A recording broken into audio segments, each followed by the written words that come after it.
अवधूत चिंतन श्री गुरुदेव दत्त श्री स्वामी समर्थ तुमचा सगळ्यांचं आपल्या चॅनलमध्ये मनापासून स्वागत आहे. अधिक मास चालू झालेला आहे. अधिक मासमध्ये आपण विष्णू भगवानांची प्रभावी सेवा किंवा माता लक्ष्मीची सेवा करत असतो. अखंड लक्ष्मी प्राप्त करून घेण्यासाठी किंवा विष्णू भगवान प्रसन्न करून घेण्यासाठी आपल्यावरती कर्ज असेल किंवा आपल्याला अडचणी असेल, आपण कोणाला आपल्या कष्टाचे पैसे कोणाला दिलेले असतील, तो व्यक्ती आपल्याला देत नसेल, ह्या सगळ्या गोष्टींसाठी आपल्याला व्यंकटेश स्तोत्रांची आपल्याला सेवा करायची आहे. 3 दिवसाची सेवा आपल्याला करायची आहे. तुम्हाला शक्य असेल तर तुम्ही 11, 21, 41, 51 दिवसाची तुम्ही ही सेवा करू शकतात. तर सगळ्यात म्हणजे आपल्या अडचणी मोठ्या असतील तर आपल्याला 41 दिवसांची सेवा करायची असते. पण मग तुम्हाला शक्य नसेल तर तुम्ही 3 दिवसाची पण आपण व्यंकटेश स्तोत्रमची आपल्याला सेवा करायची आहे. उद्यापन कसं करायचं किंवा तुम्हाला रात्रीची सेवा कशी करायची, नंतर मांडणी कशी करायची, ह्या सगळ्या गोष्टी आपण आजच्या व्हिडिओमध्ये बघणार आहोत. व्यंकटेश स्तोत्रम ही सगळ्यात विष्णू भगवानांची सगळ्यात उच्च कोटीची सेवा आहे. ज्या घरामध्ये ही सेवा केली जाते त्या ठिकाणी विष्णू भगवान नेहमी प्रसन्न होत असतात. आपल्या घरामध्ये जी कमवलेली लक्ष्मी असते, म्हणजे ज्या ठिकाणी आपण जी कमवत असतो ती स्थिर लक्ष्मी राहण्यासाठी, अखंड लक्ष्मी प्राप्त राहण्यासाठी, किंवा कर्ज झालेलं असेल किंवा आपले कोणी पैसे देत नसतील, अशा सगळ्या गोष्टींसाठी सगळ्यात उच्च कोटीची सेवा म्हणजेच व्यंकटेश स्तोत्रमची आपल्याला सेवा करायची आहे. ती 3 दिवसाची करायची आहे. तुमचे याच्यापेक्षा पण जास्त अडचणी असतील तर तुम्ही 41 दिवसांची आपल्याला करायची असते. 41 दिवसांची जेव्हा आपण करत असतो त्यावेळेस आपल्याला 4 दिवस मासिक धर्माचे सोडून आपल्याला 41 दिवस आपल्याला करायची असते. समजा तुम्हाला सूतक जर पडलं तर आपल्याला ही सेवा नव्याने सुरुवात करायची असते. त्याच्यासाठी मग तुम्हाला सगळ्यात प्रभावी सेवा म्हणजे 3 दिवसाची आपल्याला ही सेवा करायची आहे. तर 3 दिवसाची आपल्याला सेवा कशी करायची तर आज बघूया. तर 3 दिवसाची सेवा तुम्ही कधीही चालू करू शकतात. अधिक महिना चालू आहे. अधिक महिन्यात आपण कधीही सेवा करू शकतो. अधिक महिना म्हणजे अधिक मिळण्यासाठी किंवा आपल्या दुप्पट तिप्पट होण्यासाठी आपण जी सेवा करत असतो त्या ठिकाणी सगळ्यात महत्त्वाचा आणि आपल्याला बँक बॅलन्स म्हणजे सेवेचा बँक बॅलन्स करून घेण्यासाठी अधिक महिना हा सगळ्यात उच्च मानला जातो किंवा विष्णू भगवानांना प्रसन्न करून घेण्यासाठी हा महिना अत्यंत प्रभावी महिना आहे. म्हणून तुम्ही ही सेवा नक्कीच करा. 41 दिवसाची करायला जमत असेल तर 41 दिवसाची करा. 11 दिवसाची करायची असेल 21, 51 किंवा मग 41 दिवस तुम्ही ह्या सेवा करू शकतात. तुमची इच्छा असेल तितक्या दिवस. पण मी तुम्हाला आज 3 दिवसाचीच सांगणार आहे. 3 दिवसाची सेवा कशी करायची. ही सेवा आपल्याला रात्री 12 वाजता चालू करायची आहे.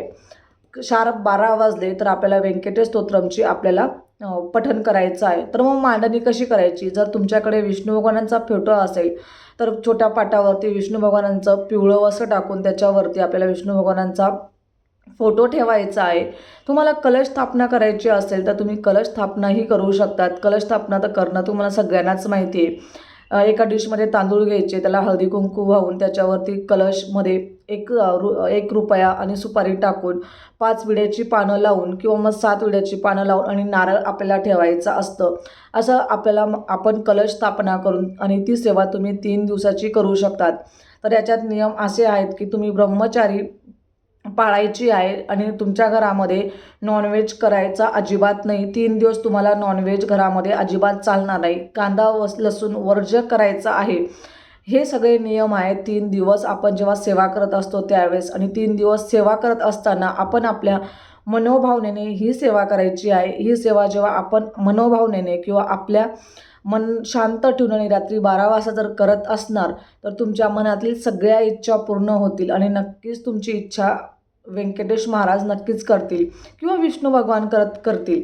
म्हणून तुम्हाला काय काय पाळायचं आहे. ब्रह्मचारी पाळायचं आहे. घरात नॉनव्हेज होणार नाही किंवा मग नॉनव्हेज बनवायचंही नाही. घरच्यांना सांगून द्यायचं की 3 दिवस आता आपल्या घरात होणार नाही.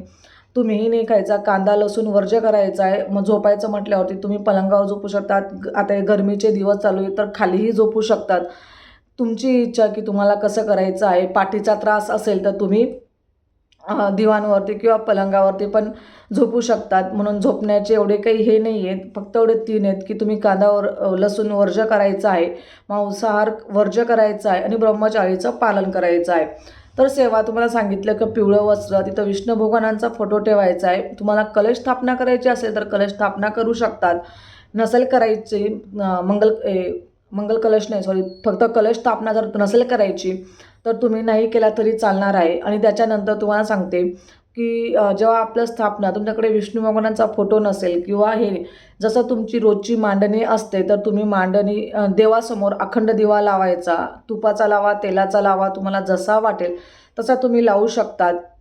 त्याला काही बंधन नाही. तेलाचा हा अखंड दिवा 3 दिवस तर चालत असेल तर ठीक आहे, नाही पण चालला तरी पण त्याला एवढं काही घाबरून जाऊ नका, भिजला तरी चालणार आहे.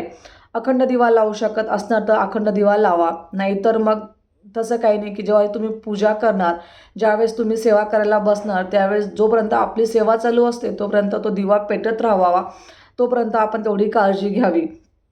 तर मग आपण रात्री शार्प 15 मिनटं आंघोळ वगैरे फ्रेश, हातपाय तोंड धुवून आंघोळ करायची असेल तर तुम्ही आंघोळ करू शकतात. हातपाय तोंड धुवायचे तर हातपाय तोंड पण धुवू शकतात, तुमची इच्छा. तर मग आसन घ्यायचं. असणं म्हणजे तुम्ही मांडणी केलेली असेल तर मांडणीसमोर, किंवा मांडणी तुमच्याकडे विष्णू भगवानांचा फोटो नसेल तर तुम्ही देवाऱ्यासमोर बसून ती सेवाही करू शकतात. अखंड दिवा करायचा, तुमचा संकल्प करायचा. संकल्प सगळ्यांनाच माहिती आहे. संकल्प झाल्यानंतर तुम्ही ती सेवा कशासाठी करत आहे ते संकल्प करायचा आणि ती सेवा चालू करायची.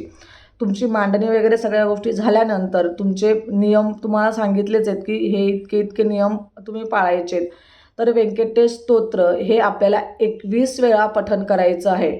म्हणजेच ते आपण केलं ना तर 21 वेळेस आपल्याला हे व्यंकटेश स्तोत्र पठण करायचं आहे. अर्धा तास लागतो. अर्धा तासात ही सेवा होऊन जाते.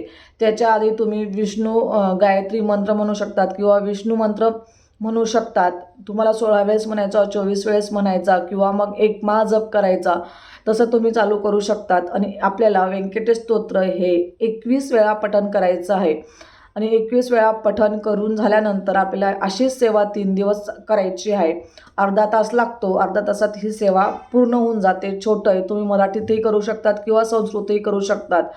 नित्यसेवेच्या पुस्तकामध्ये व्यंकटेश स्तोत्राच्या तुम्हाला भेटून जाईल किंवा मग त्याच्यात असेल, किंवा मग कुठे तुमच्याकडे ज्या ठिकाणी धार्मिक पुस्तकं भेटतात त्या ठिकाणी तुम्हाला त्या गोष्टी व्यंकटेश स्तोत्रमचं छोटं पुस्तकही भेटून जाईल. किंवा मग तुमच्याकडे नित्यसेवाचं पुस्तक असेल तर नित्यसेवेच्या पुस्तकातनंही तुम्ही पठण करू शकतात. तर उद्यापन कसं करायचं, तुम्ही मंगल कलश नाही, सॉरी, तुम्ही कलश स्थापना केलेली असेल तर मग ते तुळशीला ते सोडून सगळ्या झाडांना ते पाणी टाकून द्यायचं आहे. किंवा तुमच्याकडे झाडं वगैरे तर नसतील तर मग बाहेर एखाद्या झाडाला ते पाणी टाकून द्यायचं आहे. नारळ फोडून तुम्ही सगळ्यांनी तो प्रसाद खायचा आहे. ज्या ठिकाणी तुम्ही फोटो स्थापना केलेली होती त्या ठिकाणी तो फोटो जागच्या जागी ठेवून द्यायचा. आणि ह्या गोष्टी करायच्या. ज्यावेळेस आपलं हे उद्यापन, म्हणजे ज्यावेळेस तुम्हाला उद्यापन करायचं असेल त्यावेळेस तुम्हाला पिवळी खिचडी, विष्णू भगवानांना पिवळी खिचडी खूप जास्त म्हणजे प्रिय होती, म्हणून पिवळी खिचडी आणि शिरा याचा तुम्ही नैवेद्य द्यायचा. आणि नंतर दुसऱ्या दिवशी आपल्याला 3 दिवस हे संपल्यानंतर तिसऱ्या चौथ्या दिवशी आपल्याला उद्यापन करायचं आहे. तुम्ही उद्यापन कधीही करू शकता, सकाळ दिवसभरातनं कधीही करा.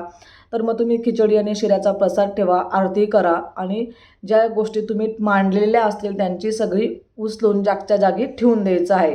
बस, साधं सोपं आणि सगळ्या गोष्टी सोप्या आहेत आणि एकदम साधी सोपी सेवा आहे. ज्या घरामध्ये ही सेवा केली जाते त्या घरामध्ये प्रसन्नता येते. विष्णू भगवानांचा हात असतो, व्यंकटेश महाराजांची किंवा बालाजी महाराजांचा आपल्यावरती नेहमी अखंड वास राहतो, आशीर्वाद राहतो.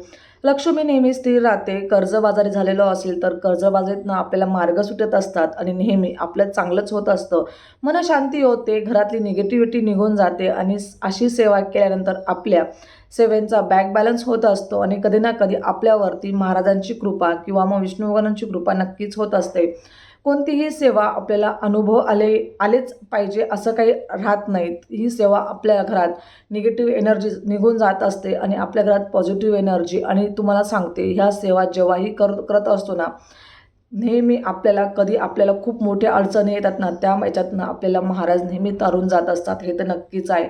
म्हणून सेवेचा बॅक बॅलन्स हा करत जा. आपल्या आयुष्यात सेवा खूप महत्त्वाच्या आहेत आणि त्याचबरोबर नशिबाच्या साथी, माहिती मला मान्य आहे की नशिबाचा जोड पाहिजे असते, नशिबाची साथ पाहिजे असते, पण त्याच नशिबाच्या सोबत आपल्याला कर्म किंवा मग ह्या सेवेंचाही बॅकबॅलन्स तितकाच गरजेचा असतो. म्हणून मी सांगते की सेवाही तितक्या महत्त्वाच्या असतात आणि घर पॉझिटिव्ह होऊन जातं. निगेटिव्ह एनर्जी घरातनं निघून जाते आणि घर प्रसन्न वाटत असतं. म्हणून ह्या सेवा करणं आपल्या घरामध्ये खरंच गरजेचं असतं. मी माझ्यावरनं सांगते, ज्यावेळेस आपण घरामध्ये कोणतीही सेवा करत असतो ना, घर एकदम प्रसन्न असतं. कोण आल्यानंतर घरात नेहमी म्हणतं की तुमचं घर किती प्रसन्नता वाटतं किंवा असं निगेटिव्ह एनर्जी वाटत नाही. म्हणून तुम्ही ह्या सेवा तुमच्या घरामध्ये छोट्या मोठ्या सेवा नक्कीच करत चला. आजची सेवा महाराजांच्या चरणी रुजू करते आणि आजचा व्हिडिओ इथंच संपवते. व्हिडिओ आवडला असेल तर लाईक, शेअर, सबस्क्राईब करायला अजिबात विसरू नका. परत भेटूया अशाच सुंदर व्हिडिओसोबत. तोपर्यंत सगळ्यांना श्री स्वामी समर्थ. धन्यवाद.